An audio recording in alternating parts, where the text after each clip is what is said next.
Fala minhas amigas, fala meus amigos, tudo jóia? Eu sou Saulo Novaes, um curioso, e sejam todas bem-vindas, sejam todos bem-vindos ao meu, ao seu, ao nosso Papo no Auge, um programa focado na troca de ideias, sem censuras, sem preconceitos, gerando para você conteúdo muito inteligente, por essas ondas sonoras, sempre um especialista por episódio, tanto na rádio Paulo Freire, AM 820 do Recife, uma rádio da Universidade Federal de Pernambuco, como também nos agregadores de podcast e no YouTube. Muita informação, muito conhecimento sendo gerado, de modo a amplificar a voz da ciência, a voz docente, a voz da educação. Eis o nosso propósito. Vamos pro auge!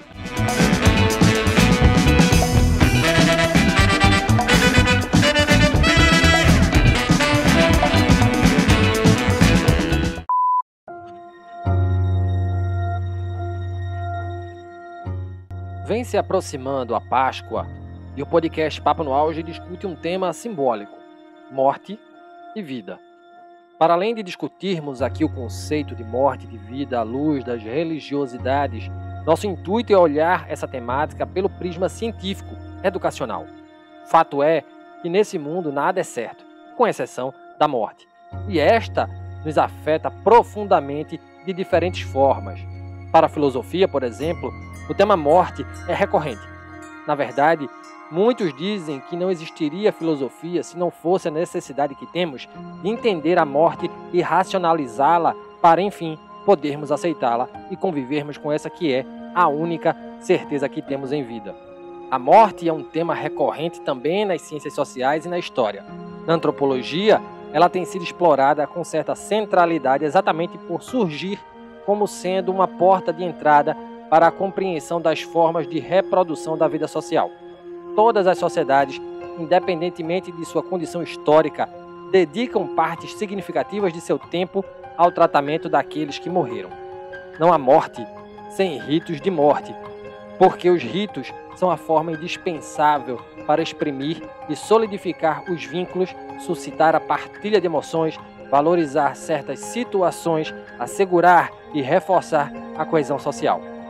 A morte é, pois, um processo natural, universal e inevitável.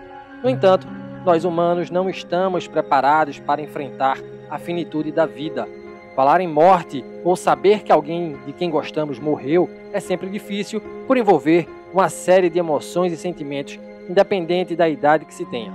E como lidar com essas emoções que envolvem o luto, a perda, a finitude vital? Essas perguntas serão respondidas pela psicóloga Márcia Costa.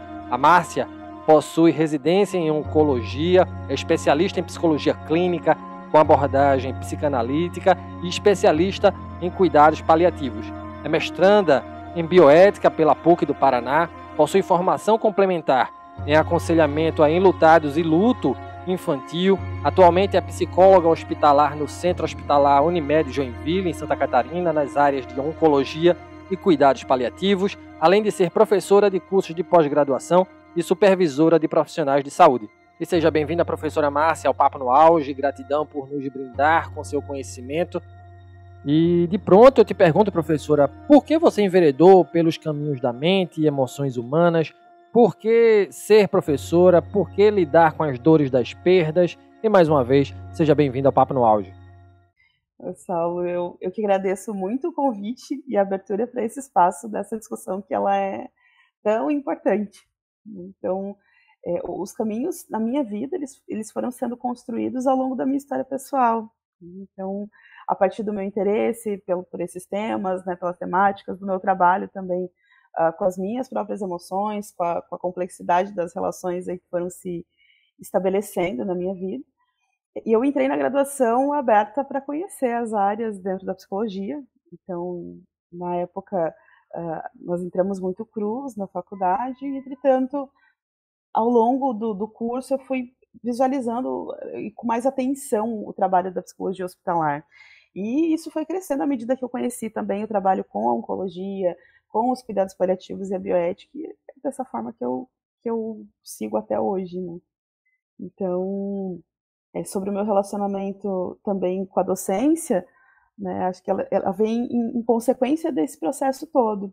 Então, da percepção da necessidade e da responsabilidade de nós profissionais da assistência direta ao paciente, também podemos formar profissionais éticos e preparados para essa prática. Então, passando para o contexto dos pacientes gravemente enfermos, e nas vivências de perdas, nas vivências de luto, isso é uma urgência. Então, o meu processo na docência tem essa característica de poder também participar da formação de bons assistentes. Legal, legal, professora Márcia. E indo agora direto ao tema da nossa conversa de hoje, à luz da psicologia, professora, o que dizer sobre a morte? A morte ela é um assunto universal, que é estudado por diversas abordagens, da história, a filosofia, a antropologia, a própria medicina, a engenharia, a psicologia, então, entre tantas outras. E a considerar que ela é um conceito muito complexo, eu acho importante falar que eu falo na perspectiva do fenômeno, né, que ele pode ser coletivo e ele pode ser também individual. Então, pensando num contexto coletivo, vai abranger as ideias socialmente discutidas sobre o morrer, as formas de vivenciar esse processo que são socialmente aceitáveis, por assim dizer, e aqui eu estou falando do cuidado saúde-doença enquanto construção, enquanto desenvolvimento de formas de trabalho com isso, dos rituais envolvidos, porque nós somos seres ritualísticos, né? Nós somos seres de rituais, inclusive você falando mais cedo, né, sobre a tua própria experiência, do não chorar, do não ritualizar, né, isso também faz parte dessa construção, mas isso, enquanto perspectiva social, da expressão da dor, do sofrimento, do luto, enfim, de tudo que faz olhar do prisma da construção social desse fenômeno. E agora, nós podemos também olhar no contexto individual, que vai justamente contemplar a subjetividade, a interpretação que cada sujeito dá a partir da história, da sua experiência com a finitude, que pode ser tanto a experiência com a finitude do outro, quanto a finitude de si próprio. Então, essa perspectiva, o que dizer sobre a morte entra nesse círculo todo de vivências tanto pessoais quanto históricas, sociais, que são construídas ao longo da vida de cada pessoa. Muito bom, professora Márcia. E por que é tão difícil lidar com a morte, professora, né? Com a perda de pessoas queridas? Essa pergunta é bastante interessante. E para a gente começar a conversa toda, nós precisamos olhar para um percurso histórico, Saulo, que vem principalmente do final do século XIX, durante o século XX, que vem acontecendo esse processo também no século XXI. Durante todo esse percurso temporal, nós podemos visualizar de uma forma bastante acelerada e complexa diversos processos de avanços tecnológicos. Então, grandes pesquisas na área médica, que proporcionaram, aí, por sua vez, a cura para quadros agudos, o manejo a longo prazo de quadros crônicos, e criando, né, nesse processo todo, um aumento da longevidade, da expectativa de vida. E, com tudo isso, nós tivemos um bônus importantíssimo, que é chegarmos onde estamos. Entretanto, ainda assim teve um ônus importante, que é o processo de nos afastarmos da morte, de nós marginalizarmos a morte, colocando ela num patamar de clandestinidade. Quando hoje um indivíduo desaparece, quando ele se suspende dessa realidade, a continuidade da vida social ela não é afetada, ela não para. E concomitante a isso, nós temos uma mudança de antes a morte, de modo geral, acontecer na casa dessas pessoas, na casa, né, de uma forma domiciliar, para uma morte transposta para o hospital, isolada, longe da publicidade, no local onde ela acaba se tornando um fenômeno solitário. Os próprios rituais fúnebres, eles passam de algo que é compartilhado socialmente, que é divulgado socialmente, para algo mais íntimo, a ser vivido no mesmo processo do final de vida, ali, em um certo isolamento.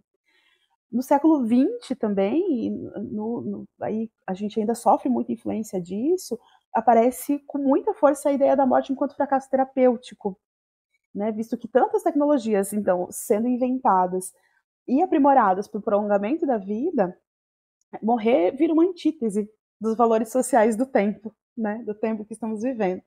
Então, hoje, falarmos sobre a morte e sobre o morrer e sobre os aspectos que envolvem esses eventos nem sempre é algo comum. Então, e por fugir do ordinário, quando essa temática aparece, ela assusta, Então, batemos na madeira 3 vezes, pedimos para a pessoa virar a boca para lá, não queremos falar sobre o assunto. Então, o que eu quero dizer com isso? Que não é algo individual, mas é uma construção de contexto. Sensacional, professor. Uma fala demasiado abalizada, né? E gratidão por compartilhar aqui conosco. Falar de morte não é algo comum, como você já bem falou, né? É algo, né, que a gente coloca para debaixo do tapete muitas vezes, né? Não quer falar sobre. Muita gente se esquiva. A gente costuma pensar na vida somente como planos, sonhos, conquistas, perspectivas, chegadas e anulamos o fato da finitude, da partida, das perdas, do fim, ou seja, da morte, que também é parte do ciclo da vida. Por que discutir a morte é importante, professora Márcia? Toda essa resistência de falar sobre a morte, morrer, é uma construção que muitas vezes se solidifica. E aí, quando nós chegamos numa situação de final de vida, no lugar onde não dá mais para postergar essa conversa, as coisas elas se tornam bastante difíceis e elas vão depender de uma abertura para a entrada desse tema nas reflexões e discussões do paciente, da família. Né? Porque nos processos de final de vida, o lidar com a perda ele pode ser visto tanto em relação à perda de si mesmo, quanto também à perda do outro. Então, tanto para o paciente, para aquela pessoa que está vivenciando esse processo, quanto para a família que está ali adjacente, né, que está junto com esse paciente nesse processo todo. Quem está morrendo faz o luto por si mesmo e por aquelas pessoas que não verá, que deixa ao partir. Entretanto, esse pode ser um momento para que se perceba o legado, como eu falei anteriormente, deixado aos que ficam. É uma reflexão sobre o percurso da sua vida, sobre as suas construções, sobre os seus valores, as suas preferências, aquilo que é essencial e aquilo que não é essencial. E isso muda tudo. Em relação à família, essa vai fazer um movimento que nós chamamos de luto antecipatório, né, durante todo esse percurso, que vai ocorrer nesses últimos meses, semanas ou dias, e vai ser permeado pela elaboração da ideia de perda de um ente querido. Então, algumas pessoas até podem se sentir culpadas, né? Eu escuto muitos pacientes, muitas famílias, principalmente familiares, se sentem um pouco culpadas quando dizem, olha, eu estou pedindo a Deus para que seu sofrimento acabe, e sentem um peso muito grande. A ideia de que o sofrimento possa acabar para essa pessoa que eles amam, né? Que estejam pensando algo errado ou desumano, só que esse é um processo natural e ele pode favorecer o processo de enlutamento após a morte do paciente e proporcionar momentos muito importantes, momentos de troca, momentos de afetividade, momentos em que eu realmente me conecto com aquela pessoa que está ali na minha frente e que eu amo tanto. A sua fala é muito massa, professora, né? Acredito que a palavra afeto, de fato, tem que permear, né? Eu gosto muito dessa palavra conexão, né? Que a gente possa se conectar de alguma forma nesse momento de dor, de perda, enfim. Professora, e como a gente ameniza, né, a dor do luto? Pessoas reagem de distintas maneiras, né, no que toca à morte. Por exemplo, como se dá o luto quando a perda é de uma criança? É diferente do luto com relação a adultos e velhos? Com certeza, o luto ao longo do ciclo da vida, ele vai mudar porque vai ter características completamente diferentes. A relação que eu estabeleço com o processo de adoecimento de um idoso é muito diferente do processo, né, da relação que eu estabeleço com o adoecimento de uma criança. E a depender da fase da vida, do contexto daquela pessoa, vai mudar completamente a elaboração do processo de luto. Então, eu posso acompanhar o meu filho durante todo o adoecimento, de um adoecimento crônico, posso acompanhar ele no final de vida e sentir que isso, de alguma maneira, se acomoda na minha vida de uma maneira saudável, por assim dizer. Né? Não sem dor, não sem sofrimento, mas de uma maneira acomodada. E eu tenho processos também que são muito, muito, muito dolorosos e que tendem a um processo de adoecimento, tendem ao que nós chamamos dentro, né, do estudo do luto, de luto complicado, e que acaba se tornando muito, muito doloroso e tornando muito difícil o retorno, né, dessa pessoa, ou aliás, o retorno não, a continuidade da vida dessa pessoa, né, desse enlutado. E os lutos, eles são processos sociais e são processos individuais. E nós temos lutos que são socialmente reconhecidos e lutos também não reconhecidos. Então, cada um vai ter uma particularidade. Então, é por isso que o estudo do luto ele é muito complexo. O estudo das perdas, ele ele leva muito tempo, ele exige muita dedicação, e nem todo mundo, né, tem essa inclinação para o trabalho com os processos de luto. Porque justamente pela especificidade de cada perda, que precisa ser analisada de uma maneira muito íntima, de uma maneira muito esmiuçada, justamente porque cada relação que nós estabelecemos, ela faz uma construção de afeto. E fazermos esse atravessamento, essa elaboração, exige diversos tipos de reconstrução. Então, cada relação que se quebra, né, cada vínculo que se rompe no processo de luto, ele vai precisar de elementos específicos, né, para a elaboração. Então, é por isso que não tem como eu dizer, olha, todo luto por criança é assim, todo luto por idoso é assim, todo luto né, e dos outros lutos, vamos pensar, da perda das relações, da perda de um emprego, enfim, de uma posição social.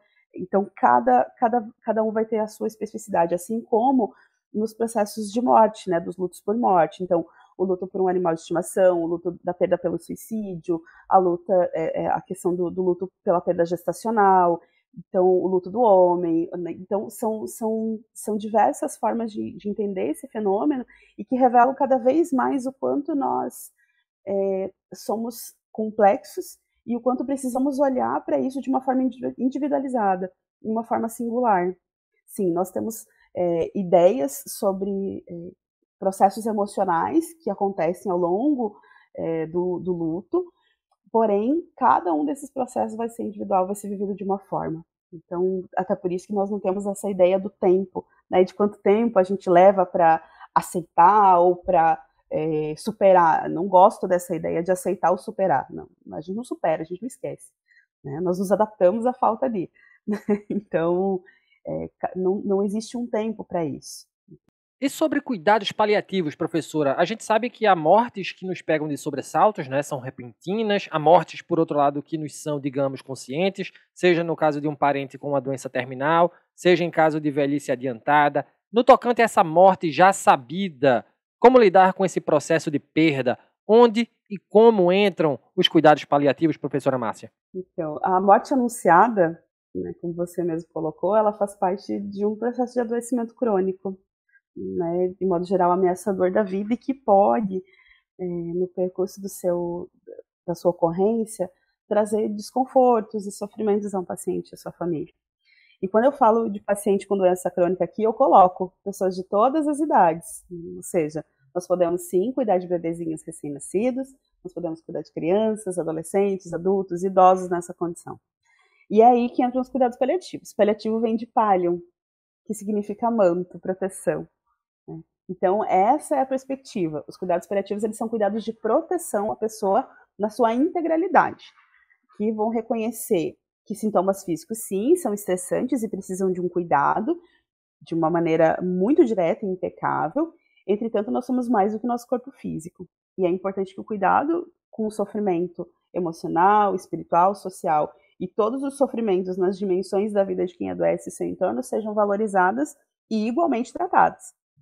Então, nós temos uma perspectiva de que nós devemos refletir sobre as nossas propostas de intervenção. Agora, eu falo enquanto profissional de saúde, todas as nossas intervenções propostas àquele paciente precisam olhar esse sujeito de uma forma global, pesando benefícios, prejuízos para cada situação, e que considere nesse contexto todo a história, os valores, a perspectiva de cada pessoa e de sua família e dos seus cuidadores. Então, visto que cuidar da família também é um ponto central nessa abordagem, porque o paciente ele não adoece sozinho, mas ele adoece dentro de um sistema que vai envolver a família, a comunidade, as pessoas que são próximas, o seu trabalho.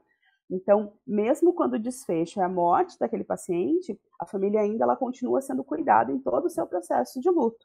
Então, falar sobre cuidados paliativos é falar sobre vida, porque sim, sabemos que nós vamos morrer e nós sabemos que nós temos o nosso dia de hoje.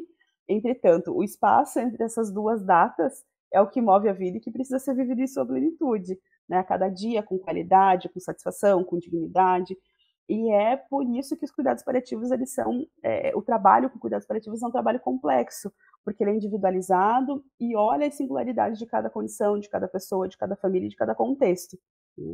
Eu acho importante contextualizar aqui que os cuidados paliativos já existem no mundo desde a década de 60. Portanto, no Brasil, nós temos visto, claro, um aumento dessa oferta de cuidados paliativos nos últimos 15 anos, porém nós estamos longe ainda de oferecer uma cobertura uniforme para quem precisa. Em 2019, a Academia Nacional de Cuidados Paliativos lançou um atlas de cuidados paliativos, né, a partir do cadastramento dos serviços. E no ano da pesquisa foram registrados 191 serviços. Na década de 80 eram 2. Né? Entre 90 e 2000 eram 21 serviços, e a partir de 2012 esse crescimento ele acelerou. Entretanto, nós precisamos ressaltar que nós vivemos num país com mais de 200 milhões de pessoas. Né? E, recentemente, uma pesquisa internacional do Journal of Pain and Symptom Management, que contou com a participação de 181 pesquisadores, apontou que, dentre 81 países, o Brasil é o terceiro pior para se morrer, ficando somente atrás do Paraguai e do Líbano. Então, os resultados encontrados nessa pesquisa, eles destacam tanto as grandes disparidades dos cuidados paliativos entre os países, quanto da nossa necessidade de organizar os nossos serviços para a melhoria dessa cobertura. Eu ressalto que lá em 2015, esse é um dado mais conhecido, bastante divulgado, né? Em 2015 o The Economist fez um relatório, né, que de 80 países o Brasil ficou entre os 40 piores para se morrer também. Então, quando você me pergunta da necessidade de nós conversarmos abertamente sobre essas temáticas, eu digo que é justamente para não perpetuar essa posição e poder oferecer um tratamento, um final de vida digno, sem dor, sem sofrimento para tantos que morrem no nosso país diariamente. E cuidado paliativo não é só feito com afeto, ele é feito com ciência, ele é feito com técnica. E é por isso, né, que, né, os cuidados paliativos hoje são uma especialidade médica também. Então, porque justamente nós precisamos de muita atenção aos detalhes e muita técnica para realizar todo esse cuidado. Então, sim, é feito com afeto, mas é feito com ciência. E é por isso que a sua voz ela é tão importante e eloquente nesse momento, e ela é necessária para esse contexto, né, que a gente está abordando aqui, professora. Muito obrigado de verdade por trazer esses dados e trazer todo esse conhecimento aqui para a gente. Como é que a gente, né, nós, seres finitos, podemos nos educar, professora, para o morrer, o nosso, e para a morte de entes queridos? É necessário conversar sobre o assunto. Então, a partir do momento em que eu não falo sobre algo que me mobiliza ou me faz sofrer, isso vira um tabu. E no caso da morte, quando ela se avizinha, quando ela está chegando, quando nós conseguimos ver essa morte anunciada, esse tabu causa ainda mais dano, trazendo angústia, medo a todo mundo que está envolvido. Então, falar sobre as decisões, sobre os desejos, sobre as preferências para o final de vida, sobre o que representa a morte e o morrer para mim, é poder orientar a família, poder orientar os meus entes queridos para os momentos em que eu não posso falar por mim mesmo, deixando quem está ali próximo de mim protegido e consciente de que estão fazendo o que podem dentro do acordado, né, dentro do que já foi conversado. Quando eu atendo essas famílias num momento já de doença irreversível, já num processo de final de vida, em que essa conversa ela não houve antes, ela acabou não aparecendo antes, principalmente pela resistência de falar sobre o assunto, essa família, de modo geral, sofre muito porque não conhece as preferências, porque não sabe o que essa pessoa gostaria para o seu processo de final de vida. Então, isso causa danos muito grandes, até inclusive no próprio processo de luto. Então, quanto antes eu puder começar a conversar sobre isso, e os cuidados paliativos eles trazem essa conversa durante todo o acompanhamento, porque a ideia de cuidados paliativos é que seja trabalhado desde o diagnóstico, o controle de sintomas, desde o diagnóstico de uma doença crônica. Sim, nós trabalhamos com o final de vida, mas a ideia é que entre o quanto mais cedo melhor, justamente para que possamos trabalhar tudo isso. Porque trazer para o diálogo as percepções sobre a morte e morrer faz com que nós consideremos a morte um processo natural, não delegando a ela, então, esse lugar de uma fantasia assustadora ou negando essa existência. Então, essa experiência toda, ela vai se tornar mais leve mais próxima se nós abrirmos esse diálogo. Então, é a partir da comunicação. Comunicar, educar, é o que a gente está fazendo aqui. E, professora Márcia, com o avanço tecnológico, sobretudo na área da saúde e do bem-estar, a nossa expectativa de vida está aumentando. O número de idosos no Brasil e no mundo cresce vertiginosamente. As academias de ginástica estão abarrotadas de pessoas que querem alargar sua saúde e seu estar no mundo. Em tempos em que o ideal de juventude ainda é privilegiado e que mais pessoas têm possibilidades de ultrapassar os 70 mais, 80 mais, 90 mais, aceitar a morte passa a ser mais complexo? Essa é uma pergunta bastante curiosa e que me traz diversas reflexões. E aí eu digo sim e não. Por quê? Né? Uma das reflexões é que, sim, com o passar dos anos, nós vamos perdendo os nossos entes queridos. Eu hoje tenho pacientes octogenários, nonagenários, centenários, então que experimentaram ao longo da sua vida diversas formas de luto. E que, sim, essa é uma oportunidade, uma possibilidade para que essa pessoa reflita sobre a sua finitude com o passar dos anos. Então, eu tenho pacientes que vêm, por exemplo, aos atendimentos, pacientes de 90 e poucos anos, que vêm para poder lidar com essa solidão, sobre o não ter uma referência física concreta de uma pessoa que viveu no mesmo tempo, né, com as mesmas experiências daquele tempo. Então, existe uma possibilidade de uma reflexão para isso. Entretanto, como eu disse anteriormente, como é uma experiência muito individual, não tem como a gente qualificar um processo de elaboração de alguém de 90 anos como melhor ou mais complexo do que de um adolescente que convive com uma doença grave, sem possibilidade curativa, ou então de um adulto jovem no final de vida, no reconhecimento que seu tempo de vida é limitado, ou que tenha, né, filhos pequenos nesse contexto. Então, é por isso que eu digo que a pergunta é curiosa, porque sim e não. Né? Porque tem essas dualidades todas que acompanham esse fenômeno desde o seu início. E, professora Márcia, o que é que ensinam aqueles pacientes no leito de sua passagem para a eternidade a nós, os vivos? O grande ensinamento é que nós precisamos viver a cada dia, porque é isso que nós temos. Sempre que os familiares me perguntam, né, sobre como viver a partir da ideia de que o seu ente querido vai deixar esse plano, eu respondo que cada dia com qualquer pessoa que nós amamos, ela é um presente. E que esse dia ele precisa ser vivido na sua plenitude para que não fique nada para trás. Eu penso que nas nossas vidas nós podemos aplicar esse conceito para que nós não nos demoremos com amarras sociais, por exemplo, de expressar os nossos sentimentos, de expressar as nossas emoções, de desfrutar da companhia daquelas pessoas que nós amamos. Tem uma frase de uma autora chamada Clarissa Pinkola Estés, de um dos livros dela, que diz que quando uma pessoa vive de verdade, todas as outras também vivem. Então eu penso que esse é o maior ensinamento, de nos conectar com o processo de morrer. Quando nós nos conectamos com esse processo, nós aprendemos o quão incrível é viver também. Então a ideia, o ensinamento é viver. E vivendo, chegamos ao fim do Papo no Auge de hoje. Na pauta, um tema ainda tabu. Conosco, falando sobre morte e vida, a psicóloga, professora, especialista em cuidados paliativos e mestranda em bioética, Márcia Costa. Professora Márcia, gratidão por sua participação em nosso podcast. Um papo esclarecedor. Valeu demais, professora. Eu que agradeço muito o convite.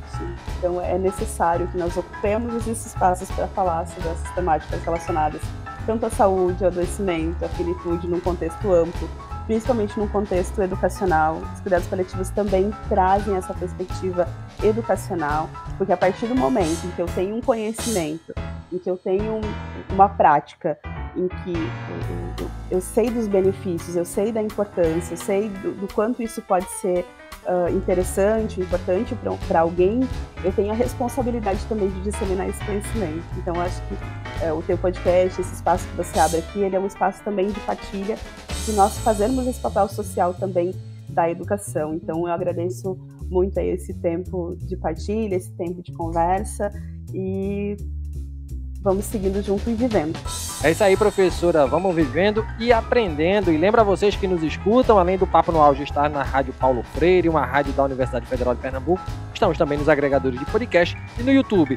Daqui a pouco estaremos também na rádio da Universidade Federal de São Carlos, interior de São Paulo. Portanto, nos acompanhem, nos sigam, compartilhem nossos áudios. Afinal, conhecimento precisa e deve ser propagado. Um grande abraço a todas e a todos e até o próximo programa. Valeu!